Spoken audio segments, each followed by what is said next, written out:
Today, the European flag flies from buildings all over Europe and the world. But it wasn't always such a familiar sight. When the Council of Europe was founded, back in 1949, not everyone wanted a European flag. The commonest emblems at the time were the flags of the European movement and Pan-European movement, neither attractive. Once the Council of Europe was set up, those suggestions flooded in. They ranged from the simple to the complicated, from the well-drawn to the rather less well-drawn, from the sensible to the, well, judge for yourself. There soon emerged, however, a clear taste for stars and circles. But one rejected design was to lead the way towards today's choice of colours. C'était un Allemand, Karl Weidelreimann, habitant à Kodate au Japon, qui nous disait, en nous envoyant une pièce de soie bleue avec une étoile d'or au centre, quand je regarde le beau ciel d'Extrême-Orient, j'en détache une étoile et je me dis, ça pourrait être le symbole de l'Europe unie. Malheureusement, sa proposition n'était pas acceptable. À l'époque, c'était le drapeau du Congo belge. As the Council of Europe's first civil servant and head of information, Paul Levy had to sift through all the ideas sent in. The Council of Europe's 15 members at that time eventually agreed on a circle of stars. The question was, how many? Les Allemands se sont opposés à 15 parce que parmi les 15, il y avait la SAR et qui ne voulaient pas que la SAR soit considérée comme une entité politique indépendante.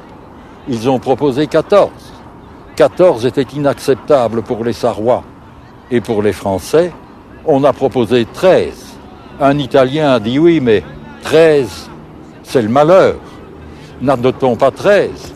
Et c'est alors qu'est revenue une idée que j'avais déjà suggérée comme position de retraite possible, d'adopter 12 à titre purement symbolique et pour toujours.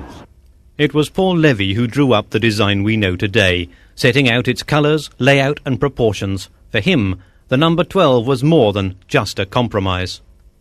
C'est un nombre symbolique, c'est un signe de perfection et de plénitude. C'est le nombre de signes du zodiaque, des travaux d'Hercule, le nombre des apôtres, le nombre des fils de Jacob, le nombre d'heures du jour et de mois de l'année. C'est la perfection. Coincidentally, it was later that Mr. Levy had it pointed out to him that in the book of Revelations the Virgin of the Apocalypse wears a crown of 12 stars.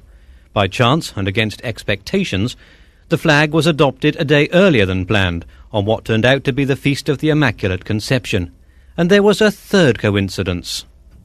Plusieurs années plus tard, on s'est aperçu que dans la salle du Palais Barberini, où la Convention européenne des droits de l'homme avait été signée, il y a au milieu du plafond, peint au XVIIe siècle, une couronne de 12 étoiles. The Council of Europe's new flag proved an instant success.